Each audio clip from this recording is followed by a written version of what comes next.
누가복음 10장 25절에서 37절까지입니다.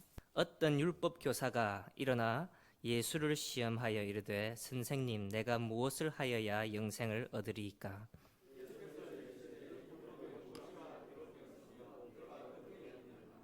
대답하여 이르되 내 마음을 다하며 목숨을 다하며 힘을 다하며 뜻을 다하여 주 너의 하나님을 사랑하고 또한 내 이웃을 내 자신과 같이 사랑하라 하였나이다.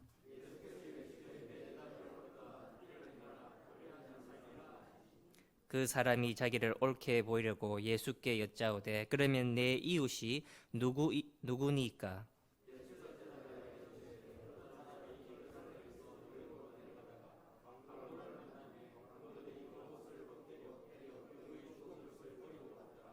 마침 한 제사장이 그 길로 내려가다가 그를 보고 피하여 지나가고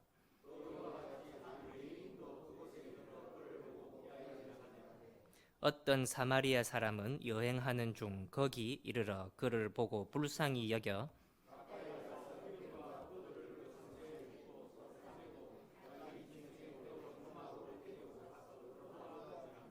그 이튿날 그가 주막 주인에게 데나리온 둘을 내어주며 이르되 이 사람을 돌보아 주라. 비용이 더 들면 내가 돌아올 때에 갚으리라 하였느니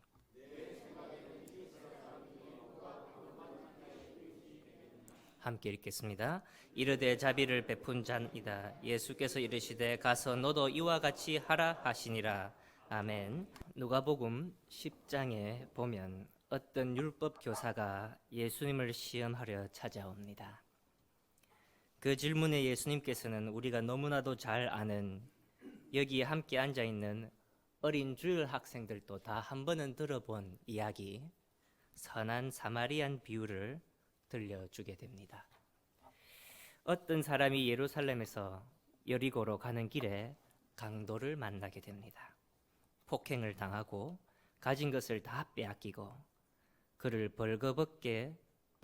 벌거벗은 채 버려두게 됩니다. 그 후에 제사장이 그 길을 지나가고 레위인도 그 길을 지나가게 됩니다. 둘 다 그냥 지나갑니다. 도와주는 사람이 없습니다. 하지만 유대인도 아닌 사마리아 사람이 그를 보고 그를 도와주는 내용을 우리는 다 잘 알고 있습니다. 이 비유는 우리가 많이 들어왔습니다. 그리고 이 비유를 통해 항상 이웃을 사랑하며 편견과 차별 없이 서로를 도와야 한다고 자선과 기부와 구제의 가르침으로 우리는 배워왔습니다. 하지만 이 이야기를 예수님께서 하신 그 동기가 무엇인지 성도들에게 물어보면 그것은 잘 아는 사람이 별로 없습니다. 이 비유는 예수님을 시험하려고 온 율법 교사의 질문에 의해 시작되었습니다. 누가복음 10장 25절 어떤 율법 교사가 일어나 예수를 시험하여 이르되 선생님 내가 무엇을 하여야 영생을 얻으리이까? 매우 아이러니한 질문입니다. 왜냐하면 이 질문은 예수님에게 시험거리가 될 수 없습니다. 당연히 예수님한테 물어봐야 할 질문 중에 하나예요. 어떻게 영생을 제가 얻을 수 있습니까? 이 율법 교사는 예수님을 시험하려 왔다고 하지만 그의 질문은 우리의 삶 속에서 매우 중요한 질문이 되고 있습니다. 성경은 구원의 책입니다. 성경은 우리가 어떻게 하면 이 땅에서 잘 살 수 있는지 혹은 어떻게 하면 내가 더 좋은 사람이 될 수 있는지 그것만 포함한 책이 아니고 성경은 어떻게 하면 우리가 하늘나라로 어떻게 하나님의 품으로 돌아갈 수 있는지를 가르쳐 주고 있는 책입니다.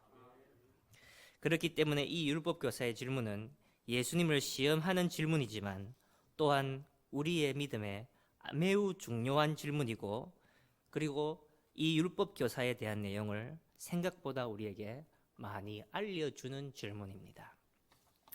왜냐하면 성경에 대한 지식이 없으면 할 수 없는 행동이기 때문에 그렇습니다. 성경의 지식 없이 영생을 어떻게 얻으리까? 라는 질문을 가지고 예수님을 시험할 수가 없어요. 성경에 지식이 없으면 당연히 그 답을 알려고 하면서 예수님한테 물어볼 수는 있습니다. 근데 이것을 시험거리로 사용한다는 그 자체가 이 율법 교사는 이 구원에 대한, 이 말씀에 대한 모든 것을 잘 알고 있다는 것을 나타내요. 율법 교사가 구원에 대한 내용을 물으면서 이 질문을 시험거리로 사용한다는 것이 그의 지식을 나타내고 그가 무엇을 알고 있는지 나타냅니다. 율법 교사는 이 질문 속에 그는 하나님의 말씀의 핵심이 영생이라는 것 또한 그가 알고 있다는 것을 나타냅니다. 이상하지 않아요? 많은 사람들이 하나님의 말씀을 읽고 듣는데도 구원이 그 말씀의 핵심인지 모르는 사람이 매우 많습니다. 이 세상의 전체를 볼 필요도 없이 한국 땅에만 얼마나 많은 이단들이 있습니까? 모두가 다 자신들이 하나님의 말씀을 바르게 안다고 주장합니다. 똑같은 말씀을 보면서도 그들은 주님의 구원 역사를 보지 못하고 다 자기의 식으로 해석을 하고 자기의 식으로 이해를 하는 것입니다. 그런데도 아이러니하게도 이 율법 교사는 하나님의 말씀의 핵심이 구원이라는 것을 알고 있습니다. 그런데도 불구하고 그는 예수님을 시험하러 왔습니다. 영생을 얻으려고 하면 누구에게 그 답을 구해야 합니까? 당연히 예수님에게 물어봐야 합니다. 그러니 이 질문은 율법 교사에 대한 내용을 더 많이 알려주고 있습니다. 이 율법 교사는 말씀을 잘 알면서도 불구하고 그는 예수님이 누구신지 모르고 있다는 것을 보여줍니다. 영생을 얻으려면 구약에서 하나님의 율법을 완벽하게 지켜야 합니다. 그러기에 그 율법 교사 앞에 그 율법 앞에 완전하고 온전한 사람이 하나도 없다는 것도 이 율법 교사는 알고 있었습니다. 하나님의 율법을 다 지켜야 하니까 그렇지만 다 지킬 수 있는 사람이 없다는 것도 이 율법 교사는 알고 있었다는 거예요. 영생에 대하여 그냥 사람에게 물으면 시험거리가 됩니다. 왜냐하면 사람은 그 율법을 완벽하게 지킬 수 없는 죄인이기 때문에 그렇습니다. 하지만 예수님께는 이것이 당연히 물어봐야 할 질문입니다. 예수님은 흠없고 죄 없고 모든 율법을 몸소 완전히 지키고 이루신 분이십니다. 그렇기 때문에 이 질문에 대한 답은 예수님뿐만 가지고 있습니다.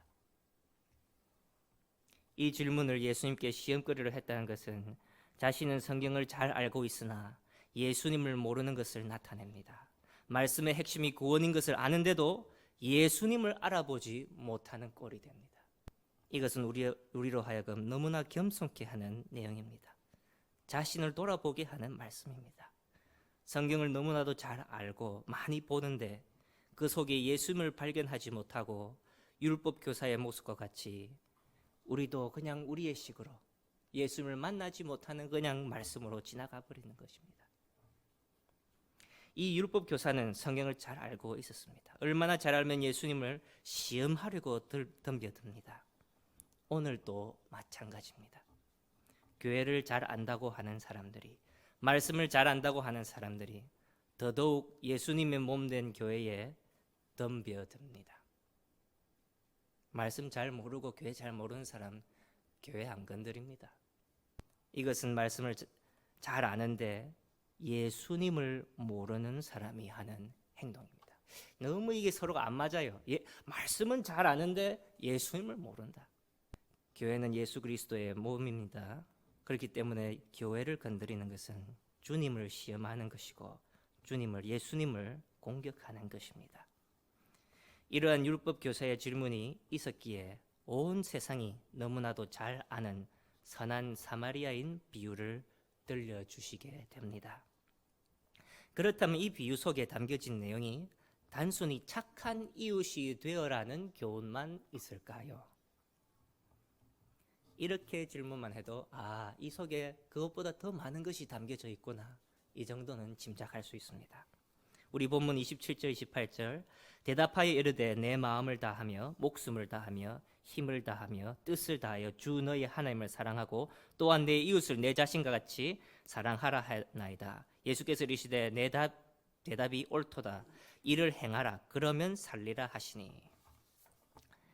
내 마음을 다하고 목숨을 다하고 힘을 다하며 뜻을 다하여 하나님을 사랑하라고 적혀 있습니다. 그리고 이웃도 그와 같이 사랑하라고 적혀 있습니다. 그렇게 하면 영생을 얻는 거예요. 이 말씀은 우리가 너무나도 잘 알고 있는 진리고 골든 룰입니다. 그런데 이것을 지금 율법교사는 시험거리로 들고 왔습니다.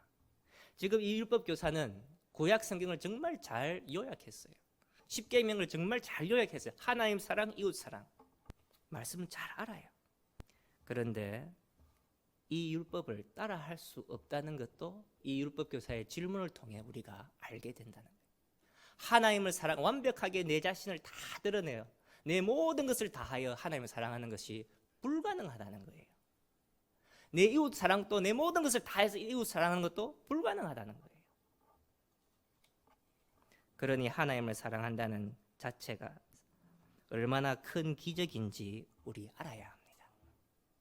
하나님을 나의 모든 것을 다하여 사랑하는 것이 불가능합니다. 그런데 우리는 이렇게 교회에 와 있습니다. 하나님 사랑하십니까? 부산 개금교회 성도 여러분, 하나님 사랑하십니까?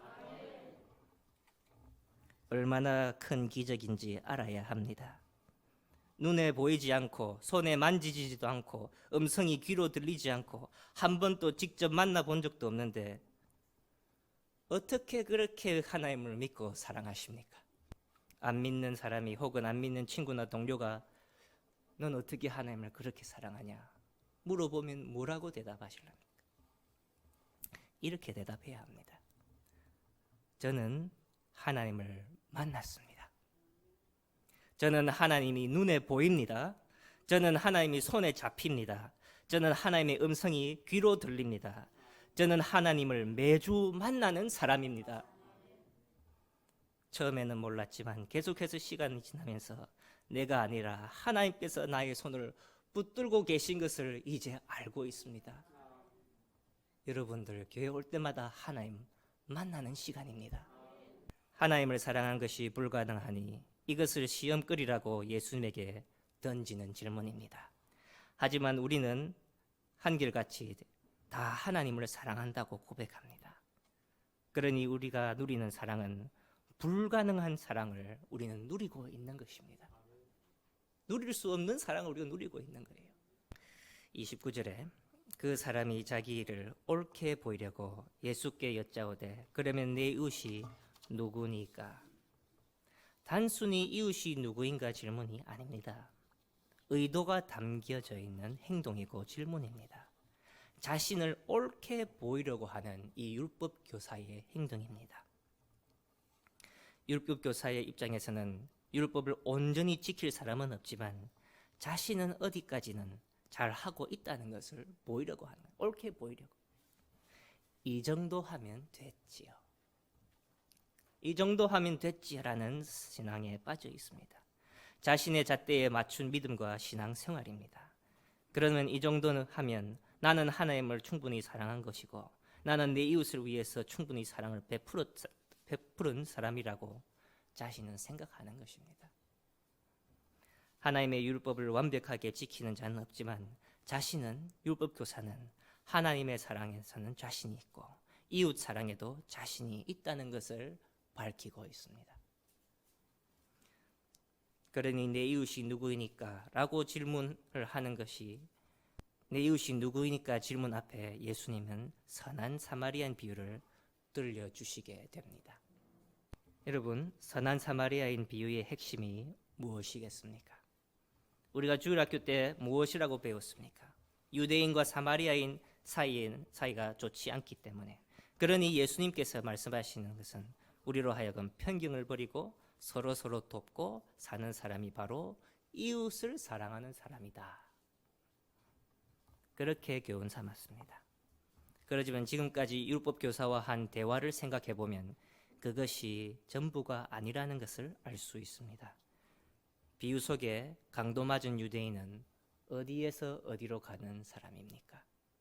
30절 예수께서 대답하여 이르시되 어떤 사람이 예루살렘에서 여리고로 내려가다가 강도를 만나매 강도들이 그의 옷을 벗기고 때려 그의 죽은 것을 버리고 갔더라.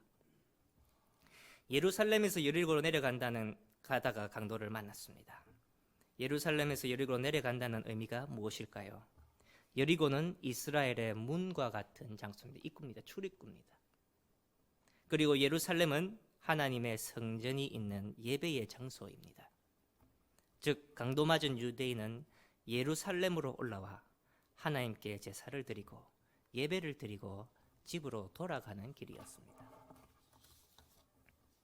이 유대인은 하나님 앞에 예배 드리는 사람입니다. 그 후 제사장과 레위인이 등장합니다. 그들도 예배를 예루살렘에서 드리고 내려오는 사람들입니다. 하나님께 예배하고 다 하나님 앞에 만나고 하나님의 이름을 부르는 사람들입니다. 하지만 사마리아인은 어떠합니까? 사마리아 사람은 시온산에서 예루살렘에서 예배 드릴 수 없습니다. 그들은 베델에서 혹은 그리심산에서 예배를 드렸습니다. 하나님의 성전이 없는 곳에서 예배 드리는 사람들입니다. 그러니 사마리아 사람은 올바른 예배를 드린다고 보기에 힘듭니다. 요한복음 4장에 보면 예수님께서 야곱의 우물 앞에 사마리아 여인을 만납니다. 그리고 예수님 그 여인에게 생명수를 주겠다고 하시면서 대화를 나누는 내용이 있습니다. 요한복음 4장 19절 20절 여자가 이르되 주여 내가 보니 선지자로소이다.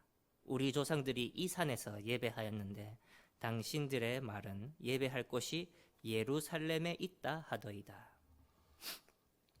율법 교사의 관점에서는 선한 사마리아인 비유 속에 등장하는 인물들 중에 누가 제대로 예배를 드리고 누가 예배를 못 드리고 있습니까? 강도 맞은 유대인과 제사장과 레위인은 예배를 제대로 드리는 사람들입니다. 하지만 네 번째 등장하는 인물 사마리아 사람은 예배를 못 드리는 사람으로 보입니다.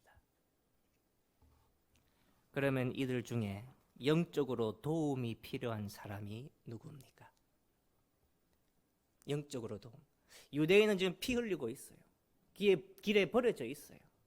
그런데 영적인 시야로 그를 바라보면 이 네 명 중에 정말로 도움이 절실한 사람은 사마리아 사람이에요. 하나님께 예배를 못 드리는 사람이기 때문에. 예배를 제대로 못 드리는 사마리아인은 진정으로 도움이 필요한 사람입니다. 그런데 우리의 눈에는 그것이 안 보입니다. 지금 강도 맞고 벌거벗고 피 흘려 죽어가는 자가 급해 보입니다. 그리고 그 사람 급해요. 정말로 도와줘야 됩니다. 하지만 영적인 눈으로 그를 바라볼 수도 있어야 합니다. 우리는 예배 드리는 것에 대하여 어떻게 생각합니까? 예배를 얼마나 소중하게 생각하고 있습니까? 예배 못 드리는 것에 대해서 얼마나 괴로워하고 있습니까? 강도 맞고 피 흘려 죽어가는 것보다 더 다급하게 생각하고 있습니까? 지금 도움이 필요한 사람은 사마리아 사람입니다. 하지만 도움이 필요한 자가 도움을 주고 있습니다. 이 말씀은 우리에게 따끔한 교훈을 주고 있습니다. 온 세상이 코로나로 인해 하나님의 성전을 찾지 못하고 바르게 예배드리기가 어려운 시대가 되었습니다. 세상 사람들이 모른다 하더라도 성도라고 자칭하는 사람들은 지금 다급해하고 있습니까? 어려운 가운데서도 끝까지 예배를 드리고 교회의 문을 열어두어 우리가 바보같이 보이지 않습니까? 정부가 예배 드리지 못하게 하지만 예배 드리는 교회들이 바보같지 않아요? 우리가 강도 맞은 유대인처럼 무능해 보이지 않습니까? 그런데 여러분, 예배를 올바르게 드리는 우리가 손가락질을 하는 그들을 살릴 것입니다. 우리가 그들을 살릴 것입니다. 예배를 온전히 드리는 교회들이 예배를 온전히 못 드린 교회들을 끝에는 살릴 겁니다. 재판대 앞에서 남 몰라 하는 것이 아니라 우리가 장자의 책임을 가지고 믿음이 약한 교회들을 살릴 것입니다. 피를 잃고 모든 것을 빼앗기고 아무것도 할 수 없는 우리가 대한민국을 나라를 살릴 것입니다. 여러분들이 지금 예배의 장소에 왔다는 것이 바로 그거예요. 우리가 이 땅을 살리고 있는 거예요. 하나님의 눈이 이 땅에 지금 보고 있어야지 이 땅이 살아남아요. 세상은 돈도 많고 권력도 있지만 교회가 세상을 돕습니다. 세상은 기회도 많고 기술이 있지만 교회가 세상을 살릴 것입니다. 그런데 예수님의 비유 속에 사마리아 사람은 그가 도움이 적실하지만 그가 유대인을 돕고 있습니다. 이 비유를 예수님께서 왜 이 율법 교사에게 하고 있을까요? 왜 내 이웃이 누구입니까? 질문하는 이 율법 교사 앞에 이 비유를 들려주시고 계실까요? 자신이 옳다고 생각하며 교만으로 가득 찬 자에게 예수님께서는 이 비유를 들려주셨습니다. 예수님께서 하시는 말씀이 무엇일까요? 바로 네가 도움이 필요한 자다. 율법교사, 네가 하나님을 바르게 예배하고 모든 율법을 따라 잘하고 있다고 생각하느냐? 너는 모든 것을 빼앗겼고 벌거벗어졌으며 피 흘려 버려진 자로 모르겠느냐? 네가 이웃을 사랑하는 것이 아니라 이웃의 사랑을 받아야 하는 자가 바로 너다. 너 앞에 하나님의 아들이 있는데도 불구하고 너는 하나님을 만나지 못하고 있는 자다. 영생을 얻을 수 있는 방법이 무엇입니까? 마음을 다하고 목숨을 다하고 힘을 다하고 뜻을 다해 하나님을 사랑하는 것과 이웃을 자신과 같이 사랑하는 것입니다. 하지만 하나님을 이렇게까지 사랑할 수 있는 사람이 이 세상에 없습니다. 누가 하나님을 이렇게까지 사랑할 수 있습니까? 누가 하나님을 마음을 다하고 힘을 다하고 뜻을 다하고 목숨까지 아끼지 않고 하나님을 사랑할 수 있습니까? 누가 여러분 이웃을 자기의 몸보다 더 사랑할 수 있습니까? 우리가 하나님을 온전히 사랑해서 영생을 얻는 것이 아닙니다. 우리의 행위가 절대 아닙니다. 예수님께서 예수님뿐만이 하나님 아버지를 완전히 하실 수 있는 분이시고 그리고 하나님을 사랑하고 계시고 우리를 위하여 그 우편에 우리를 위하여 대변하고 계시고 있습니다. 우리는 예수 그리스도와 교회로 한 몸을 이루어 예수님께서 아버지를 사랑하는 그 사랑이 우리에게 적용되고 있는 것입니다. 그러면 이웃 사랑은 어떠합니까? 이웃 사랑도 내가 할 수 있는 것이 아닙니다. 내가 이웃을 사랑하는 것이 아니라 예수님께서 나의 이웃이 되어 주시는 것입니다.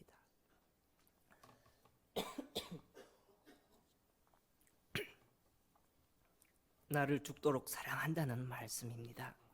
나와 같이 더럽고 부정한 죄인을 그냥 피 흘려 버려두시지 않으시고 모든 편견과 선입관을 버리시고 찾아와 안으시고 나의 참된 이웃이 되어 나를 살리고 계십니다. 오늘 예수님께서는 성경을 잘 아는 율법교사에게 바로 너가 나의 사랑을 받아야 영생을 얻는다라는 것을 가르쳐 줍니다. 율법교사는 예수님께 물어요. 내가 무엇을 해야지 영생을 얻습니까? 예수님의 대답은 네가 하는 것이 아니라 내가 너를 사랑해야지 네가 산다. 나의 사랑을 네가 받아야지 네가 산다. 예수님께서는 간접적으로 이 율법교사에게 이렇게 말씀해요. 네가 나를 사마리아 사람처럼 취급하고 있지 않느냐? 편견과 선입관을 가지고 나를 시험하러 왔지 않느냐? 그런데도 나는 바로 너를 살리러 왔다. 부산개경교회 성도 여러분, 우리는 죄악 가운데서 모두가 하나님에 대한 편견과 선입관을 가지고 왔습니다. 우리는 하나님 앞에 우리의 기도를 들려주시는지 응답하시는지 안 하는지 하나님께서 어떻게 하시는지 하나님을 시험하러 찾아옵니다. 그런데도 하나님께서는 우리를 지금 살리고 계십니다. 우리의 상처에, 이 사마리아인 사람 우리의 상처에 기름과 포도주를 부으시고 그의 집으로 데려가십니다. 한 번 더 묻겠습니다. 하나님 사랑하십니까? 예수님 사랑하십니까? 성령님 사랑하십니까? 그럼 여러분들은 불가능한 사랑을 받고 계십니다. 누가 먼저 사랑했습니까? 내가 하나님 먼저 사랑했습니까? 아니면 하나님이 우리를 먼저 사랑했습니까? 내가 하나님을 사랑한다는 것은 하나님께서 우리를 창세 전부터 택하시고 사랑해 주셨다는 증거입니다. 그렇기 때문에 날마다 우리가 그렇게 고백해야 됩니다. 하나님 사랑합니다. 하나님 사랑합니다. 날마다 고백해야 돼요. 고백할 때마다 하나님께서 나를 사랑하고 계시구나. 내가 하나님을 사랑할 수 있다는 것이 하나님의 사랑이 내한테 있구나.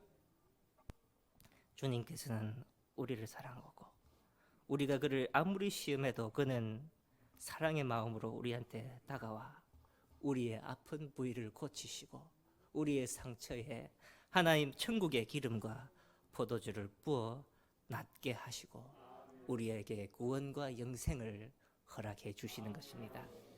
기도하시겠습니다. 하나님 아버지 감사합니다.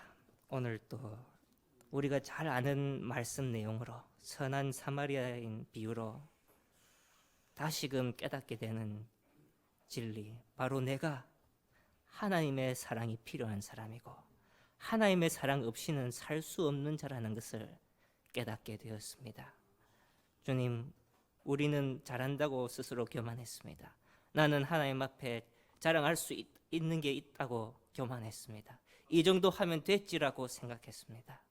주님, 우리의 불신앙을 용서하여 주십고 우리가 하나님의 사랑이 더 필요하다는 것을 깨닫게 하여 주시옵소서.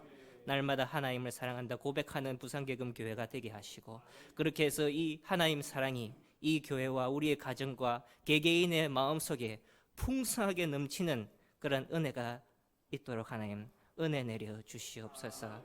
하나님의 사랑을 받고 살아야지 그것이 바로 진정한 하나님의 성도이고 하나님의 자녀이라는 것을 깨닫게 하시고 우리가 하나님의 사랑을 받고 살면서 그 사랑을 우리의 이웃과 이 사회에 전하면서 하나님을 알리고 하나님의 모습을 나타내는 자들로 하나님 사명 감당하게 하여 주시옵소서.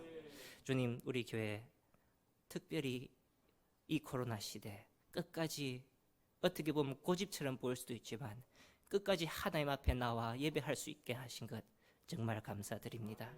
하나님, 이것을 통해서 우리에게 특별한 경험과 복을 내려주시고 하나님의 그 놀라운 사랑을 더 체험할 수 있는 계기가 되게 하여 주시옵소서. 우리가 정말로 장자의 믿음을 가지고 문을 열지 못하는 이 한국 교회들을 위하여 기도하게 하시고 그들의 잘못을 그들로 돌리지 마시고 우리의 기도를 들어서 이 한국 교회 전체가 하나님 앞에 아름다운 예배로 올려드릴 수 있도록 하나님 인도하여 주시옵소서. 하나님, 이 모든 것을 하나님 홀로 영광 받아 주시고 날마다 하나님의 사랑을 체험하고 우리의 기쁨이 더해지는 우리가 되게 하여 주시옵소서. 예수님 이름으로 기도드립니다. 아멘.